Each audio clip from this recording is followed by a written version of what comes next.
વડોદરાના ગાંધીનગર ગૃહ ખાતે લઠ્ઠાકાંડ અને કઠળતી કાયદો વ્યવસ્થા સામે કોંગ્રેસના ધરણા. ગુજરાતમાં અવારનવાર બનતી લઠ્ઠાકાંડની ઘટનાઓ, નશીલા પદાર્થોની હેરાફેરી, કઠળતી કાયદો વ્યવસ્થાની સ્થિતિ અને સરકારની કથિત બેદરકારી સામે વડોદરા ઐતિહાસિક ગાંધીનગર ગૃહ ખાતે વિશાળ ધરણા કાર્યક્રમ યોજાયો. ગુજરાત પ્રદેશ કોંગ્રેસ સમિતિના પ્રમુખ અમિત ચાવડાની સૂચના મુજબ આયોજિત આ વિરોધ પ્રદર્શનમાં મોટી સંખ્યામાં કાર્યકરો જોડાયા. વોર્ડ નંબર 14ના કોર્પોરેટર તીર્થ બ્રહ્મભટ્ટ અને વોર્ડ નંબર 15ના કોર્પોરેટર પણ ઉપસ્થિત રહ્યા.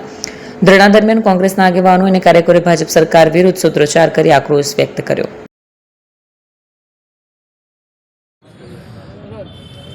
ગાંધીના ગુજરાતમાં ભાજપના કુશાસનમાં જે રીતે ખુલ્લેઆમ દારૂ અને ડ્રગ્સ વેચાણ થાય છે અને ભાવનગરમાં જે લઠ્ઠાકાંડમાં નિર્દોષે જીવ ગુમાવ્યો છે, ત્યારે આખા ગુજરાત રાજ્યમાં ગુજરાત પ્રદેશ કોંગ્રેસ પ્રમુખ અમિત ચાવડા સાહેબની સૂચનાથી દરેક જગ્યાએ ધરણાનો કાર્યક્રમ રાખ્યો છે, જેના ભાગરૂપે વડોદરામાં ગાંધીનગર ગૃહ ખાતે અમે સૌ કોંગ્રેસના આગેવાનો ધરણા પર બેઠા છે.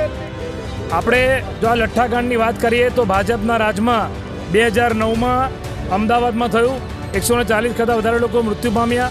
2016માં સુરતમાં, 2022માં અમદાવાદ ગ્રામ્ય બોટાદમાં, 2024માં ગાંધીનગરમાં દહેગામમાં, 2025માં ખેડામાં અને 2026માં છે ભાવનગરમાં. એટલે તમે જુઓ કે ગૃહમંત્રી અને ભાજપની સરકાર લાજવાના બદલે ગાજી રહ્યા છે. આજે એમના નાક નીચે ખુલ્લેઆમ દારૂ વેચાય, ડ્રગ્સ માફિયાઓ ખુલ્લેઆમ તમે જુઓ કે ડ્રગ્સનો ધંધો કરતા હોય અને ગાંધીના ગુજરાતની વાત કરે ભાજપના નેતાઓ, પરંતુ આ ડબલ એન્જિનની સરકાર આ કાયદો અને વ્યવસ્થા જાળવવામાં અને જે દારૂબંધીનો કાયદો છે એને જાળવવામાં તદ્દન નિષ્ફળ નીવડી છે. આપણે ઉડતા પંજાબ પિક્ચર જોયું હતું, પરંતુ આ હવે ઉડતા ગુજરાત શરૂ થયું છે અને આ ઉડતા ગુજરાતના જે પિક્ચરના ડાયરેક્ટર, પ્રોડ્યુસર અને